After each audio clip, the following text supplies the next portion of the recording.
सदरची आज जी कारवाई केलेली आहे ती आमचे महाराष्ट्राचे आयुक्त राजेश देशमुख साहेब, सहआयुक्त प्रसाद सुर्वे साहेब आणि आमचे विभागीय उपायुक्त प्रदीप पवार साहेब आणि आमचे ठाणे जिल्ह्याचे अधीक्षक श्री उत्तम शिंदे साहेब यांच्या मार्गदर्शनाने केलेली आहे.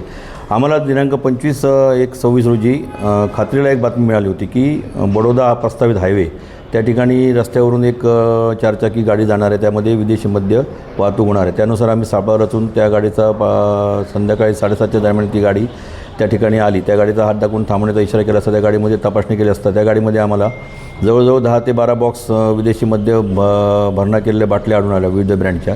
और त्याच्यासोबत आम्हाला कॅप मिळाल्या.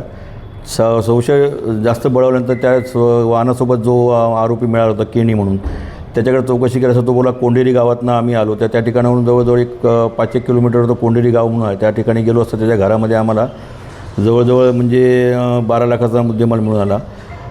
त्या ठिकाणी प्लास्टिकचे जार 20 लिटरचे पाण्याचे असतात, त्या जारमध्ये ब्लेंड होता व्हिस्कीचा आणि बकार्डी रमचा.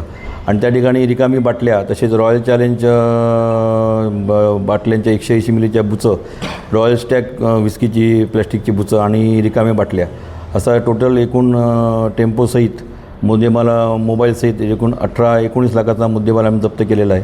त्यामध्ये 2 आरोपींना अटक केलेली आहे आणि त्या आरोपींची कोर्टात हजर केली असता त्यांना 1 दिवसाची पोलीस कस्टडी मिळाली आणि याचा योग्य तो पुढील तपास चालू आहे. त्या ठिकाणी जो कागदपत्र मिळतात त्याची पण तपासणी चालू आहे. ती मोडस ऑपरेंडी अशी मिळून आढळून आली की तो जो जारमध्ये मिळून आलेला विदेशी मद्यसाठा जो ब्लेंड म्हणतो आपण त्याला, तो त्यांनी कुठून आणला, बिसलेरी बाटल्यामध्ये भरलेला होता, तो कुठून आणला, त्याचा आता तपास चालू आहे.